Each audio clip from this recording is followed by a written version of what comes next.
Zoroastrianisme atau yang dikenal pula sebagai Majusi merupakan salah satu agama tertua yang tercatat dalam sejarah peradaban manusia. Berasal dari wilayah Iran kuno, agama ini pernah menjadi sistem kepercayaan resmi Kekaisaran Persia, walaupun tingkat kemiripannya berbeda-beda. Meski demikian, bahasan tentang Zoroastrianisme masih jarang ditemukan dalam literatur populer maupun diskusi publik di Indonesia. Bahasan kita kali ini bertujuan untuk mengenalkan Zoroastrianisme secara umum, mulai dari asal-usul historisnya, sosok pendirinya, kitab utamanya, hingga ringkasan ajaran-ajaran dan keyakinan utamanya, serta kritik dari sudut pandang Islam terhadap beberapa ajaran dan keyakinan Zoroastrianisme sebagai bahan perbandingan dan refleksi.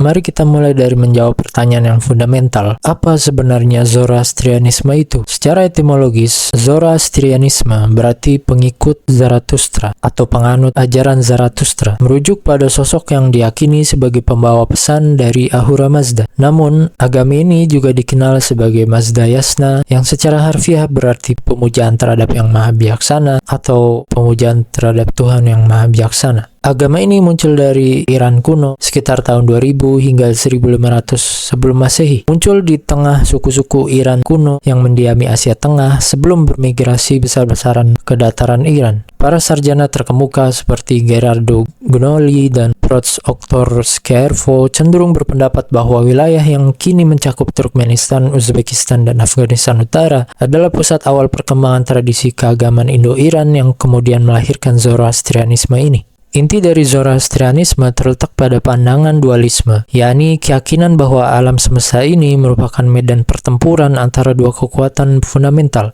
cahaya dan kegelapan. Di satu sisi ada Ahura Mazda, yang berarti Tuhan yang maha bijaksana, yang mewakili Asya, yang berarti keteraturan, kebenaran, dan kebaikan. Di sisi lain ada Angra Mainyu, yang berarti roh jahat, yang mewakili Druj, kebohongan, kegelapan, dan keburukan. Ahura Mazda adalah poros utama keyakinan ini. Dalam inskripsi kuno, seperti yang ditemukan pada monumen Raja Darius, Ahura Mazda dipuja sebagai pencipta segalanya, bumi, langit, dan umat manusia. Dialah yang menganugerahkan kedamaian dan kekuasaan pada para raja untuk menegakkan keteraturan di dunia ini. Sebaliknya, Angra Mainyu adalah entitas jahat yang bersekutu dengan para deva atau dewa untuk mencemari ciptaan Ahura Mazda, menyebarkan kekacauan, kegelapan, dan kejahatan di setiap kesempatan. Menariknya, keyakinan ini adalah bentuk kebalikan dari keyakinan Hinduisme, di mana mereka meyakini para dewa adalah sesembahan yang membantu terwujudnya keteraturan di dunia ini, sedangkan Ahura atau Ashura adalah sesembahan yang membawa keburukan yang selalu berupaya untuk mewujudkan kehancuran, kekacauan, dan keburukan di dunia ini.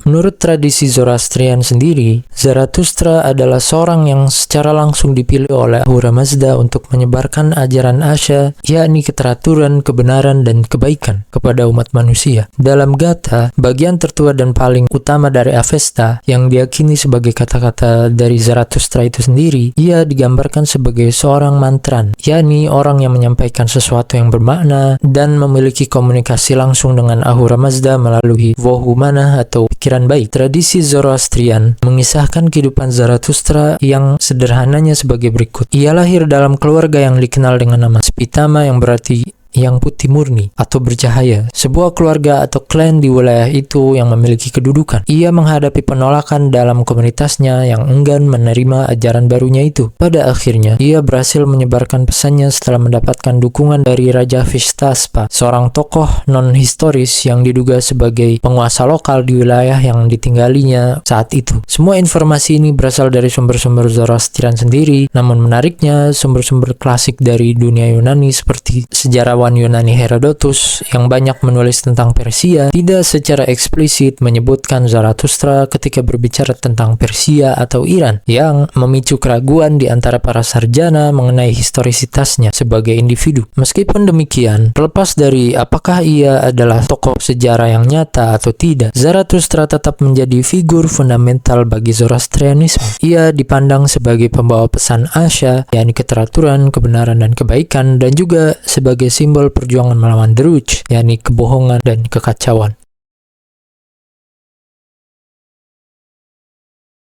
Setiap agama besar memiliki kitab utama sebagai fondasi ajarannya, di mana semua orang yang ingin mempelajarinya bisa kembali kepada kitab ini untuk mendapatkan dan mengetahui ajaran asli dari agama tersebut. Kitab utama Zoroastrianisme adalah Avesta. Ini adalah kumpulan teks kuno yang ditulis dalam bahasa Avesta, yakni sebuah bahasa Irani kuno yang memiliki kemiripan dengan Sanskerta di Veda. Avesta sendiri terdiri dari beberapa bagian utama, masing-masing memiliki peran dan fungsinya sendiri. Seperti Yasna adalah teks yang digunakan dalam ritual pengorbanan dan doa. Di dalamnya terdapat Gata, yakni tulisan Zoroaster sendiri, berisi 17 syair yang diyakini sebagai kata-kata langsung dari Zoroaster dan berisi inti dari ajarannya. Yang kedua adalah Yashats, kumpulan lagu-lagu pujian yang ditujukan kepada berbagai dewa dan entitas yang diilahkan, seperti Mitra dan Anahita, dewa air dan kesuburan. Kemudian ada Vendidat. Bagian ini berfokus pada hukum-hukum pemurnian, ritual, dan peraturan kebersihan dalam praktik Zoroastrian. Yang keempat ada Hurda Avesta, dikenal sebagai Avesta kecil. Ini adalah buku doa yang dirancang untuk penggunaan sehari-hari oleh semua umat Zoroastrian. Selain Avesta, informasi tentang Zoroastrianisme dapat diketahui banyak dari teks non-Avesta. Teks-teks ini merupakan di antara kitab-kitab yang digunakan oleh Zoroastrianisme.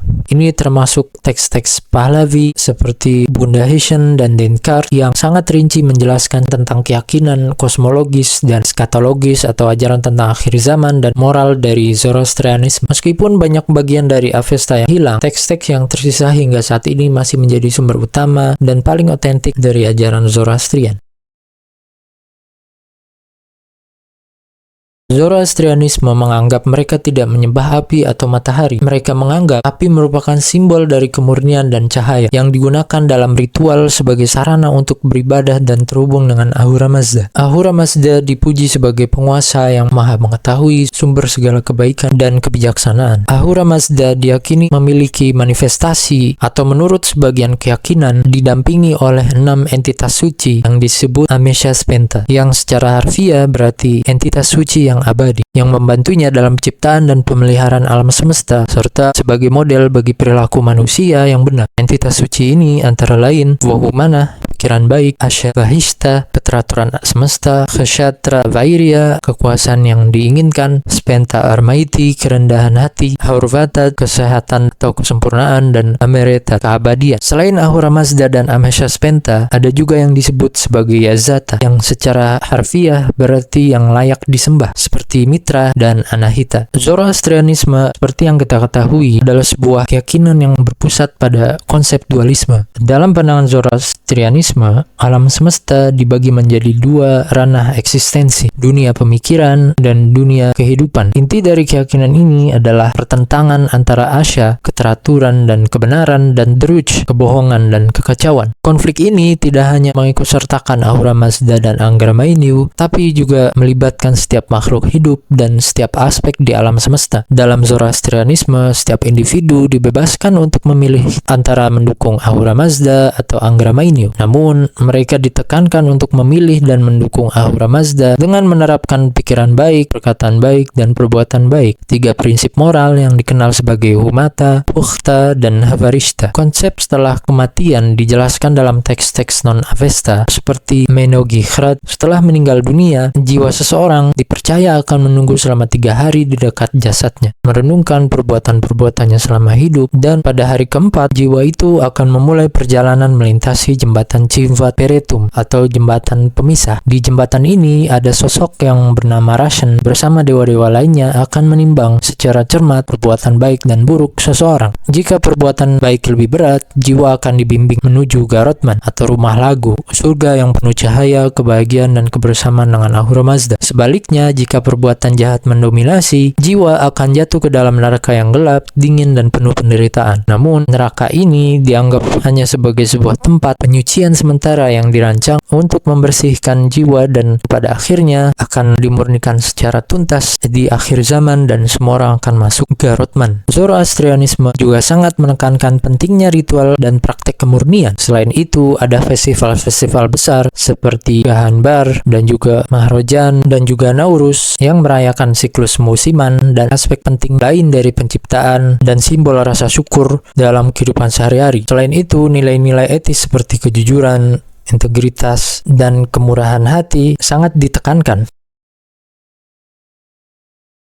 Zoroastrianisme sebagai agama yang berkembang di Iran masih memiliki sebagian kecil komunitas agama tersebut di beberapa tempat di Iran. Agama ini sering dipercaya sebagai agama yang bermoral tinggi dan juga sebagai kebenaran untuk orang Iran. Namun, jika ditelah dari sisi akidah, agama ini syarat dengan penyimpangan yang mendasar yang tergolong sebagai kekufuran dan kesyirikan. Salah satu pilar ajaran Zoroastrianisme adalah dualisme dari segi alam semesta dan metafisik, yaitu keyakinan bahwa alam semesta dikuasai oleh dua kekuatan yang saling bertentangan secara ontologis. Yang pertama adalah Ahura Mazda sebagai Tuhan cahaya, kebaikan, dan keteraturan atau Asha, dan Angra Mainyu sebagai roh jahat, simbol keburukan, kegelapan, dan kekacauan. Konsepsi ini menyeratkan bahwa keduanya memiliki kekuatan dan kekuasaan yang masing-masing, bahkan dianggap sebagai dua pencipta dari realitas yang saling bertentangan antara kebaikan dan keburukan. Ini adalah bentuk kekufuran yang nyata dan celaan terhadap akal sehat, karena bagaimana bisa ada Tuhan yang maha kuasa atas segala sesuatu memiliki tandingan yang setara dengannya, yang berarti kemahakuasaannya itu menurut mereka hanyalah bualan semata karena masih ada kekuatan lain di luar kekuasaannya yang memiliki kekuasaan bersamanya. Ini juga berarti di alam semesta ini akan terjadi kekacauan yang sangat besar, karena pasti kedua Tuhan itu akan berupaya mengalahkan yang lainnya. Namun, kenyataannya adalah yang terjadi di alam semesta ini adalah adanya keteraturan, adanya hukum.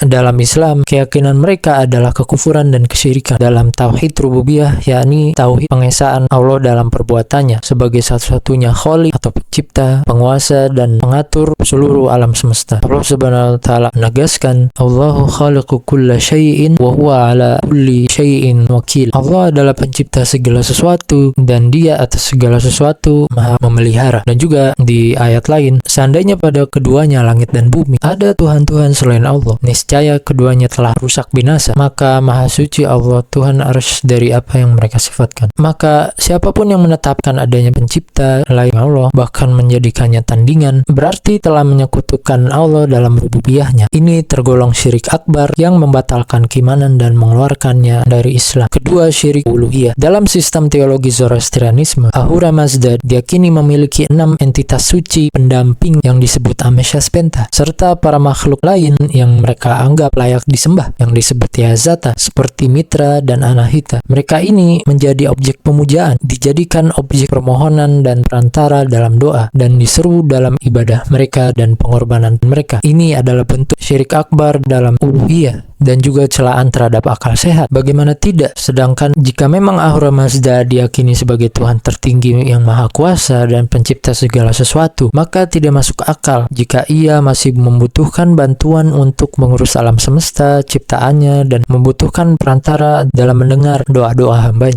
Keyakinan ini menunjukkan bahwa Tuhan tersebut tidak sempurna, ia tidak mengetahui semua hal tentang penciptaannya, dan para Yazata dan Ameshaspenta memiliki kekuasaan yang terpisah yang menjadikan mereka sembahan tandingan. Padahal akal sehat mengharuskan bahwa Tuhan yang sebenarnya pasti maha kuasa, maha mendengar, dan tidak membutuhkan perantara dalam urusan makhluknya. Yang berarti Ameshaspenta dan Yazata ini tidak boleh dan tidak perlu untuk disembah, karena mereka bukan Tuhan. Dalam Islam, menyeru, memohon, atau mengagungkan entitas lain selain Tuhan, meskipun berupa malaikat, nabi, atau entitas suci lainnya, adalah pelanggaran besar terhadap tauhid uluhiyah dan termasuk hal yang memasukkan seseorang ke dalam neraka. Allah Subhanahu wa taala menegaskan di dalam Al-Qur'an, Allah tidak ada Tuhan yang berhak disembah melainkan Dia yang maha hidup dan maha mengurusi makhluknya. Dan juga di ayat lain, dan sesungguhnya masjid-masjid itu adalah milik Allah, maka janganlah kamu menyembah seseorang pun bersama Allah. Kitab utama Zoroastrianisme, yakni Avesta, juga telah kehilangan sebagian besar isinya. Sebagian besar teks asli telah punah sejak invasi Yunani dan invasi-invasi bangsa lain setelah itu, dan tidak ada sistem periwayatan atau sanad yang menjaganya sebagaimana yang terdapat dalam Al-Quran dan Sunnah. Yang tersisa kini adalah fragmen-fragmen yang penuh dengan unsur-unsur mitologis, pemujaan unsur alam, dan simbolisme yang jauh sekali dari ciri-ciri tauhid. Maka Avesta dengan sangat mudah bisa kita katakan bukanlah wahyu dari Tuhan yang benar. Ia tidak memiliki sifat kitab yang diturunkan dan tidak bisa dijadikan hujah untuk beragama. Agama yang tidak berdasarkan wahyu yang asli dan terjaga adalah batil, meskipun nilai moral dan etika tertentu diajarkan di dalam agama itu. Dalam Islam, kebenaran tidak ditentukan oleh hanya rasionalitas atau nilai moral semata, tapi oleh wahyu yang datang dari Allah semata.